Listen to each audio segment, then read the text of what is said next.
holds his breath the night. Hello நேயர்களே, இந்த ஒரு புதிய ஆழமான அலசலுக்கு உங்களை அன்போடு வரவேற்கிறோம். இன்னைக்கு நம்ம கையில இருக்கிற மூலப்பொருட்களை வச்சு ஒரு ரொம்ப ரொம்ப முக்கியமான விஷயத்தை பத்தி பேச போறோம். ஆமா, இது நம்ம அன்றாட வாழ்க்கையில நம்ம அடிக்கடி கடந்து போற ஆனா கவனிக்க தவறுன ஒரு பெரிய விஷயம்னு சொல்லலாம். கண்டிப்பா. இப்போ நேர்களாகிய உங்களுக்கு ஒரு கேள்வி.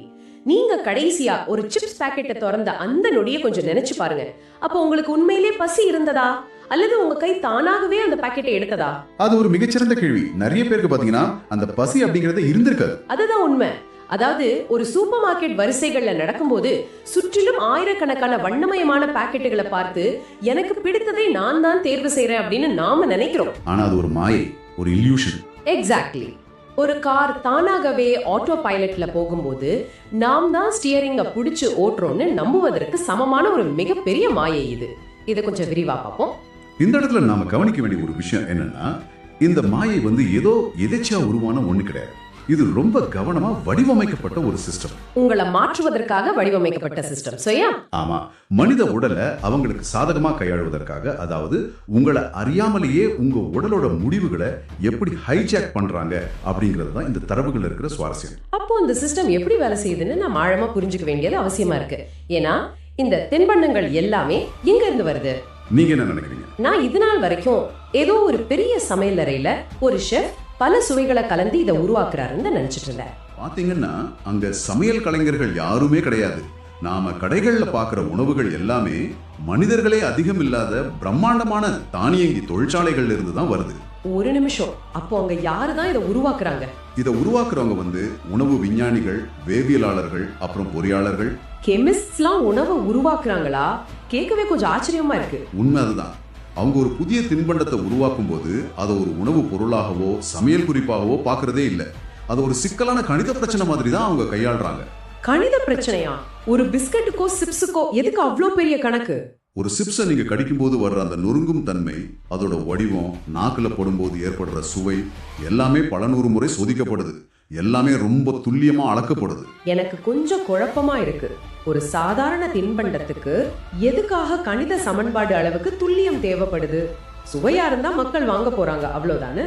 இல்ல, சுவை அப்படிங்கிறது ஒரு சின்ன பகுதி மட்டும்தான். இந்த துல்லியத்தோட உண்மையான நோக்கமே நம்ம உடலோட பயாலஜியை ஏமாத்துறது தான். உடலை ஏமாத்துறதா? அதாவது நம்ம செரிமான அமைப்பை சொல்றீங்களா? ஆமா, பொதுவா நாம சாப்பிடும்போது வயிறு நிரம்பிட்டா வயிற்றுல உள்ள ஸ்ட்ரெச் ரிசெப்டர்கள் விரிவடைஞ்சு மூளைக்கு இனி உணவு வேண்டாம்னு ஒரு சிக்னல் அனுப்பும். லெப்டின் அப்படிங்கிற ஹார்மோன் மூலமா மூளைக்கு தகவல் போகும், அதுதானே? எக்ஸாக்ட்லி. இந்த இயற்கையான தகவல் தொடர்பை தடுப்பது தான், அதாவது அதை முழுமையா பைபாஸ் செய்யறது தான் இந்த விஞ்ஞானிகளோட முக்கிய நோக்கம். இதுக்கு அவங்க வச்சிருக்க பேரு தான் பிளஸ் பாயிண்ட். பிளஸ் பாயிண்ட் கேட்கவே ரொம்ப சுவாரஸ்யமா இருக்கு. அதாவது நம்ம நாக்குக்கு ஒரு குறிப்பிட்ட அளவு இனிப்பும் உப்பும் தேவைப்படுது, அதை அவங்க கண்டுபிடிக்கிறாங்க, அப்படிதானே? அதை விட கொஞ்சம் ஆழமானது இது. பிளஸ் பாயிண்ட் அப்படிங்கிறது சர்க்கரை, உப்பு, அப்புறம் கொழுப்பு ஆகிய மூன்றின் மிக துல்லியமான கலவை. ஓஹோ, சர்க்கரை, உப்பு, கொழுப்பு, இந்த மூணும் ஏன் அவ்வளவு முக்கியம்? இதை முழுமையா புரிஞ்சுக்க நாம பல ஆயிரம் வருஷம் பின்னோக்கி நம்ம பரிணாம வளர்ச்சிக்கு போனோம். ஆதி மனிதர்களா? நாம காடுகள்ல வாழ்ந்த காலத்துக்கு சொல்றீங்களா? ஆமா, அப்ப பாத்தீங்கன்னா சர்க்கரை ரொம்ப அரிதா பழங்கள்ல தான் கிடைக்கும். அது உடனடி ஆற்றலை கொடுக்கும். ஓ, அப்புறம் கொழுப்பு விலங்குகளோட மாம்சத்துல இருக்கும், அது குளிர்காலத்தை தாண்ட உதவும். சரியா சொன்னீங்க. உப்பு உடலோட நீர்ச்சத்தை தக்க வைக்க உதவும். இந்த மூணும் இயற்கையில எந்த ஒரு உணவிலையும் ஒன்னா கிடைக்கவே கிடைக்காது. Oh my god. அப்போ இந்த மூணு ஒன்னா நம்ம நாக்குல படும்போது நம்ம மூளை அதை ஒரு பெரிய ஜாக்பாட் அடிச்சது போல பாக்குது, கரெக்டா? மிகச்சரி. இந்த பிளஸ் பாயிண்ட் கலவை உங்க நாக்க தொட்டதும் இது அபூர்வமான உணவு, இதை விட்டுடாத அப்படின்னு உங்க மூளை நினைக்குது. வாவ், அப்போ மூளைக்குள்ள ஏதோ பெரிய ரியாக்ஷன் நடக்கும்னு நினைக்கிறேன். ஆமா, உடனடியா மூளையில டோபமைன் அப்படிங்கிற ரசாயனம் பெருகெடுத்து ஓடும். இது இன்பத்துக்கும் வெகுமதிக்கும் பொறுப்பான ஒரு விஷயம். அப்போ அந்த வயிறு நிறைஞ்சிருச்சு அப்படிங்கிற சிக்னல் என்ன ஆகும்? இந்த டோபமைன் ஒரு வெள்ளம் போல பாயும் போது அந்த சிக்னலை முழுவதுமா அடிச்சிட்டு போயிடுது. இதை நாம இப்படி சொல்லலாமான்னு பாருங்க. ஒரு பெரிய கட்டிடத்துல தீ விபத்து நடக்குது. தீ பரவுறது தான் நாம சாப்பிடுற அளவுக்கு அதிகமான கேலரிஸ். ரொம்ப நல்ல ஒப்பீடு, தொடர்ந்து சொல்லுங்க. தீ பரவுனா தானாகவே ஃபயர் அலாரம் அடிச்சு தண்ணீர் வரணும். அதுதான் மூளை சொல்லும் போதுங்கிற சிக்னல். கரெக்ட். ஆனா இந்த உணவு விஞ்ஞானிகள் ஒரு ஹேக்கர் போல உள்ள நுழைஞ்சு அந்த ஃபயர் அலாரத்தோட வயரை துண்டிச்சிடுறாங்க. அதனால தீ பரவிட்டே இருக்கு, ஆனா அலாரம் அடிக்கவே இல்லை. நாம சாப்பிட்டுட்டே இருக்கோம். அது ஒரு மிக சரியான ஒப்பீடு. அந்த அலாரம் அடிக்காததால உங்க வயிறு நிரம்பி இருந்தாலும் இந்த ரசாயன தூண்டுதலால உங்களால அந்த பாக்கெட்டை கீழே வைக்க முடியறதில்ல. உங்க கை தானாகவே மீண்டும் மீண்டும் அந்த பாக்கெட்டுக்குள்ள போகுது. இது ரொம்பவே அதிர்ச்சியா இருக்கு. ஆமா, இது கெமிஸ்ட்ரியை பயன்படுத்தி அவங்க செய்யற ஒரு மேஜிக். சரி, இந்த வேதியியல் தந்திரங்கள் எல்லாம் நம்ம நாக்கு அடிமையாக்குதுன்னு வச்சுப்போம். ஆனா இவங்க வெறும் ரசாயனங்களை மட்டும் பயன்படுத்துறது இல்ல, இயற்பியல் தன்மையிலும் அதாவது உணவோட பிசிக்கல் ப்ராப்பர்ட்டிஸ்லயும் நுழையறாங்கன்னு தரவுகள் சொல்றதுதான் என்ன அதிர வைக்குது. ஆமா, வேதியியலை தாண்டி உணவோட இயற்பியலும் மிகப்பெரிய அளவுல பொறியியல் நுணுக்கங்களை பயன்படுத்துறாங்க. இத ஃபுட் இண்டஸ்ட்ரியில வேனிஷிங் கேலரி டென்சிட்டி அப்படின்னு சொல்லுவாங்க. வேனிஷிங் கேலரி டென்சிட்டினா வேகமாக மாயமாகும் கேலரிஸ், கரெக்ட்டா? கரெக்ட். ஒரு பர்கர் பன் அல்லது ஒரு சீஸ் பஃப் எவ்வளவு மென்மையா இருக்கு நீங்க கவனிச்சிருக்கீங்களா? ஆமா, அது உங்க வாயில வச்சதும் நொடிகள்ல கிட்டத்தட்ட கரையிற தன்மையோட இருக்கும். அப்படி கரையிற மாதிரி ஏன் வடிவமைக்கிறாங்கன்னு யோசிச்சிருக்கீங்களா? வாயில வச்ச உடனே கரைஞ்சா அது சாப்பிடுறதுக்கு ஈஸியா இருக்கும்னு தானே நாம நினைப்போம். இதுல அவங்களுக்கு என்ன லாபம்? அது சாப்பிடுறதுக்கு ஈஸியா இருக்கணும் அப்படிங்கிறதுக்காக இல்ல, நீங்க அதை மெல்லக்கூடாது அப்படிங்கிறதுக்காகவே அப்படி வடிவமைக்கப்பட்டிருக்கு. ஏன் மெல்லாம சாப்பிடுறதுனால என்ன பெரிய வித்தியாசம் வந்துட போகுது? இயற்கையான உணவுகளான காய்கறிகளையோ பழங்களையோ நீங்க கடினமா மெல்லணும். அப்படி மெல்லும் ஒவ்வொரு நொடியும் உங்க செரிமான அமைப்பு வேலை செய்ய தொடங்கி மூளைக்கு சிக்னல் அனுப்ப தயாராகுது. ஓ, ஆனா உணவு வாயில வச்சதும் கரைஞ்சிட்டா நாம மெல்லாமலேயே வேகமா விழுங்கிடுவோம் இல்லையா? எக்ஸாக்ட்லி. மெல்லாம சீக்கிரமா விழுங்குறது தான் அவங்களோட டார்கெட். ஒரு நிமிஷம், நான் இதை கொஞ்சம் எதிர்க்க விரும்புறேன். நாம வேகமா விழுங்குறதால நம்ம உடம்புக்கு என்ன பெரிய பிரச்சனை வந்துட போகுது? பிரச்சனை இருக்கு.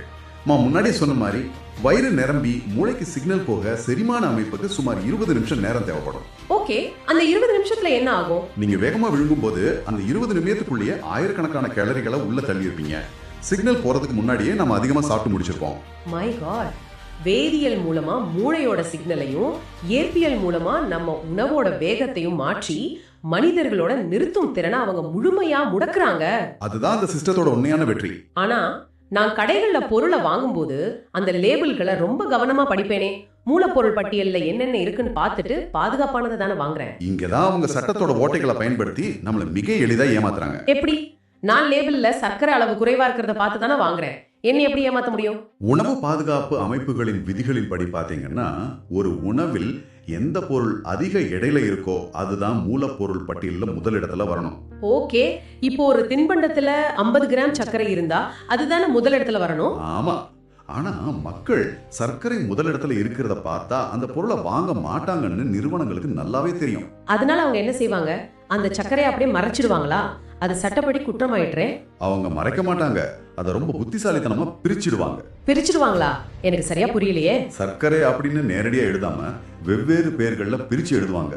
அந்த 50 கிராம் சர்க்கரைக்கு பதிலா 15 gram corn syrup, 15 gram dextrose, 20 gram மால்டோஸ்னு வெவ்வேறு பேர்கள்ல சேர்ப்பாங்க. அட பாவமே, இப்படி பிரிக்கிறதால அதோட எடை கணக்கு மாறி அது பட்டியல்ல கீழே போயிடுதா? சரியா பிடிச்சிட்டீங்க. இப்படி பிரிக்கிறதால ஒவ்வொன்றும் தனித்தனி மூலப்பொருளா கணக்கிடப்பட்டு பட்டியல்ல 5வது 6வது இடங்களுக்கு தள்ளப்படும். அப்ப முதல் இடத்துல கோதுமை அல்லது தானியம் இருக்கிற மாதிரி காட்டிடுவாங்க. ஆமா, நீங்க லேபிள படிக்கும்போது ஆஹா இதுல சர்க்கரை குறைவா தான் இருக்கு, ஆரோக்கியமான தானியங்கள் தான் அதிகமா இருக்குன்னு நம்பி வாங்கிடுவீங்க. ஆனா உள்ள இருக்கிறது அதே 50 கிராம் சர்க்கரை தான். நம்ம கண்ணெதிரிலே உண்மையை மறைக்கும் ஒரு மிகப்பெரிய வித்தை இது. இதுதான் ஃபுட் லேபிளிங்ல நடக்கிற மிகப்பெரிய ஏமாற்று வேலை. இது உண்மையிலே படுபயங்கரமான ஒரு தந்திரம். ஆனா ஒரு விஷயம், நாம சூப்பர் மார்க்கெட் உள்ள போறதுக்கு முன்னாடியே இந்த உணவை வாங்கணுங்கிற எண்ணம் நமக்குள்ள எப்படி வருது? அதுக்கு ஒரு ஆயுதம் தேவைப்படுது. அந்த ஆயுதம் தான் மார்க்கெட்டிங் மற்றும் விளம்பரங்கள். அவங்க ஒருபோதும் வெறும் ஒரு தின்பண்டத்தையோ சிப்ஸை உங்ககிட்ட விற்கிறது இல்ல. பின்ன எதை விற்கிறாங்க? அவங்க ஒரு உணர்வு விற்கிறாங்க, எமோஷன்ஸை விற்கிறாங்க. நீங்க டிவிலயோ சமூக வலைத்தளங்கள்ல வர்ற விளம்பரங்களை கவனிச்சு பாருங்க. ஆமா, நான் கவனிச்சிருக்கேன். யாரும் தனியா உட்கார்ந்து அழுதுகிட்டே சோகமா சிப்ஸ் சாப்பிடுற மாதிரி காட்ட மாட்டாங்க. கண்டிப்பா மாட்டாங்க. எப்பவுமே ஒரு பெரிய குடும்பம் ஒன்னா உட்கார்ந்து சிரிச்சு பேசுற மாதிரியோ இல்ல நண்பர்கள் சேர்ந்து கிரிக்கெட் பாக்குற மாதிரியோ தான் காட்டுவாங்க. ஆமா, அந்த விளம்பரங்கள்ல உணவை விட மக்களோட சிரிப்பு தான் அதிகமா காட்டப்படும். இதுக்கு ஒரு ஆழமான உளவியல் காரணம் இருக்கு. இதன் மூலமா இந்த உணவு சமம் மகிழ்ச்சி அப்படிங்கிற ஒரு சமன்பாட்டை நம்ம மூளைக்குள்ள ஆழமா பதிய வைக்கிறாங்க, அப்படிதானே? கரெக்ட். ஃபுட் ஈக்குவல்ஸ் ஹாப்பினஸ் அப்படிங்கிற அந்த ப்ரோக்ராமிங் உங்க மூளையில செட் ஆயிடுது. ஆனா இது எப்ப தொடங்குது? நாம பெரியவங்களான அப்புறமா நடக்கிற விஷயமா இது? இல்ல, இது நீங்க 4 அல்லது 5 வயசா இருக்கும் போதே உங்க குழந்தை பருவத்துல தொடங்கிடுது. குழந்தைங்களா? குழந்தைங்க அவங்களா கடைக்கு போய் எந்த பொருளையும் வாங்குறது இல்லையே. ஆனா அவங்க தானே பெற்றோர்களை வாங்க தூண்டுறாங்க. குழந்தைங்களுக்கு பிடிச்ச கார்ட்டூன் கதாபாத்திரங்களை பாக்கெட் மேல அச்சடிக்கிறது, உள்ள இலவச பொம்மைகளை வைக்கிறது, இதெல்லாம் ஒரு பெரிய உத்தி. ஓ, கிட்ஸ் மீல்ஸ் அப்படிங்கிற பேர்ல வண்ணமயமா பேக் செய்யறதும் குழந்தைங்களை ஈர்க்கிறதுக்கு தானா? கண்டிப்பா. ஒரு குழந்தை அந்த உணவை சாப்பிடும்போது கிடைக்கிற டோபமைன் அந்த பொம்மையை பார்க்கும்போது கிடைக்கிற மகிழ்ச்சியோட மூளையில இணையுது. ஆஹா, சிறு வயதிலேயே இந்த பிராண்ட் உணவுனா அது கொண்டாட்டம், அது பாதுகாப்பு, அது அன்பு அப்படிங்கிற ஒரு இணைப்பு மூளையில உருவாகிடுது. ஆமா, இதனால நீங்க பெரியவரான பின்பு ஒரு குறிப்பிட்ட உணவு நம்ம உடலுக்கு நல்லதா கெட்டதான்னு லாஜிக்கா பகுத்தறிவோட ஒரு முடிவெடுக்க முயற்சிக்கும் போது உங்களால அதை செய்ய முடியறது இல்ல.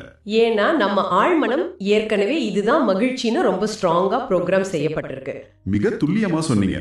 இந்த ப்ரோக்ராமிங்கோட இறுதி விளைவு தான் ஒரு ஆழமான பழக்க சுழற்சி. பழக்க சுழற்சி, அதாவது ஆட்டோமேட்டிக் ஹேபிட் லூப்னு சொல்றீங்களா? அதேதான். இந்த பழக்க சுழற்சி உருவாகிட்டா நீங்க பசிக்காக சாப்பிடுறதை எப்போதும் நிறுத்திட்டீங்கன்னு அர்த்தம். சிந்திச்சு பாருங்க, இன்னைக்கு நாம உடலுக்கு சக்தி கிடைக்கணும்னு மட்டுமா சாப்பிடுறோம்? நிறைய நேரங்கள்ல கிடையாது. மன அழுத்தம், சோகம் அல்லது சலிப்பு ஏற்படும் போதெல்லாம் நாம நொறுக்கு தீனிகளை தேடி போறோம். எனக்கே இந்த அனுபவம் இருக்கு. ஆபீஸ்ல ரொம்ப டென்ஷனா ஒரு மீட்டிங் முடிஞ்சு வரும்போது பசியே இருக்காது, ஆனா கை தானா ஒரு சாக்லேட்டையோ சிப்ஸையோ தேடும். அதே போல வீக்கெண்ட்ல எந்த வேலையும் இல்லாம போர் அடிக்கும் போதும் நாம எதையாவது குறிச்சிட்டே இருப்போம் இல்லையா? ஆமா, அதுதான் அந்த பழக்க சுழற்சி, உங்களை அறியாமலேயே நடக்கும் ஒரு தூண்டுதல். உங்க மூளைக்கு நல்லாவே தெரியும், அந்த குறிப்பிட்ட உணவை சாப்பிட்டா உடனடியா பிளிஸ் பாயிண்ட் வேலை செய்யும், டோபமைன் சுரக்கும்னு. ஓ, அப்ப அந்த மன அழுத்தம், சோகம் இதெல்லாம் தற்காலிகமா மறைஞ்சு ஒரு செயற்கையான மகிழ்ச்சி கிடைக்கும். கரெக்ட். அந்த உணர்வுபூர்வமான வெற்றிடத்தை நிரப்பவே நீங்க அந்த தின்பண்டங்களை சாப்பிடுறீங்க.